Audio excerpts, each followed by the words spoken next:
Stanislas Petrowski. Bonjour Bob Garcia. Vous venez de sortir un ouvrage qui est d'ailleurs marqué dans le dos sur votre t-shirt qui s'appelle Je m'appelle Requiem et je te... trois petits points.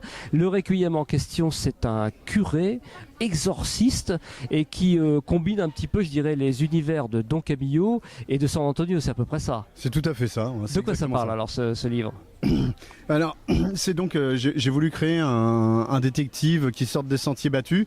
On a beaucoup de flics, on a beaucoup de journalistes, on a des pompiers, on a même des embaumeurs, on a même un transsexuel maintenant avec Jérémy Bouquin. Ah, oui. On a tout, et donc je voulais quelque chose qui sorte des sentiers battus. Et je me suis dit, pourquoi pas un curé, mais voilà, un curé qui aurait été croisé avec Belmondo pour la Castagne, qui aurait la gouaille de Dard et d'Audiard, et qui, comme Don Camillo, qui discute quand même avec son patron. Ouais, il distribue les pains, mais c'est pas exactement les mêmes que ceux de Tout Jésus. à fait, ouais, c'est ça. On a remarqué, oui, effectivement.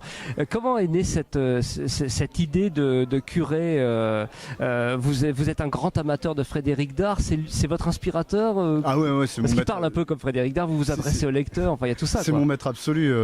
Voilà, j'ai appris à lire avec San Antonio, et j'ai commencé à apprendre à écrire en lisant après les œuvres de Frédéric Dard, parce qu'il avait deux écritures totalement différentes. Il y avait les romans noirs et les San Antonio. Et oui, de toute façon, je m'en cache pas. C'est un hommage total, puisque San Antonio est cité dans le livre, Audiard sont cités. Voilà, j'ai baigné dans Audiard, dans Dard, dans aussi Jean-Yann, l'humour de Jean-Yann et l'humour de Les Nuls. Oui. Voilà, c'est tout un mélange de ce qui m'a immergé, de ce qui me plaît, où j'essaie de créer mon propre personnage. Des dialogues à la Audiard aussi par moment. Ouais, c'est ça, voilà. Ça fonctionne super bien en tout cas. Alors c'est un roman, évidemment, on se marre du début à la fin, mais en même temps il y a un message. C'est pas que pour rigoler. Vous dénoncez quand même quelque chose d'assez dur tout derrière. à fait. Je trouve que le principe d'utiliser l'humour pour dénoncer un sujet grave, qui est là, il y a deux sujets graves qui sont traités, quoi.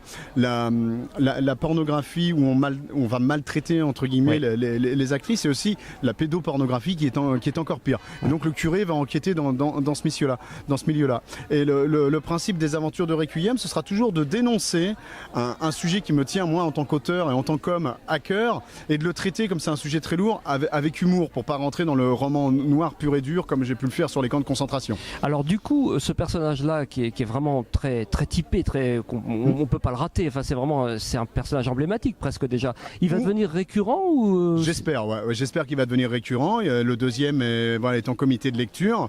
Et de toute façon, c'est un personnage qui peut pas, où on l'aime ou on le déteste. Ce sera pas tiède avec Requiem, quoi. Soit on va détester parce qu'on n'aime pas ce style de littérature, on n'aime pas qu'on s'adresse à l'auteur, on n'aime pas la langue fleurie entre guillemets, ou soit au contraire on va adorer et ça change.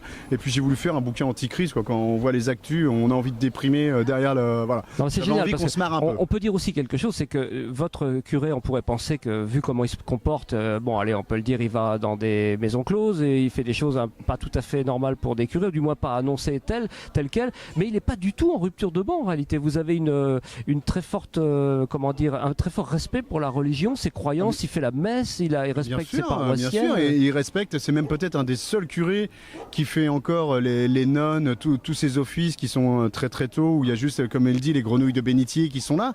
Mais non, moi, en aucun cas, le livre se veut anticlérical ou blasphématoire, quoi. Je respecte totalement la religion, et en fait, je crois que quand j'étais môme, comme beaucoup, je suis allé au caté, j'étais enfant de cœur, et j'aurais rêvé d'avoir un curé comme ça, moi. C'est ce que j'allais vous dire, j'ai fait à peu près le même cursus que vous, je suis bien d'accord. Je crois que on l'a tous fait. En tout cas, est-ce qu'on peut suivre votre actualité sur un site ou un endroit particulier? Bien sûr, stanislaspetrowski.com, celui aussi des éditions L'Atelier Mosésu et des éditions La Joigny, mes deux éditeurs. Tout est noté. Merci beaucoup. Merci Bob Garcia, Jazz Actu TV.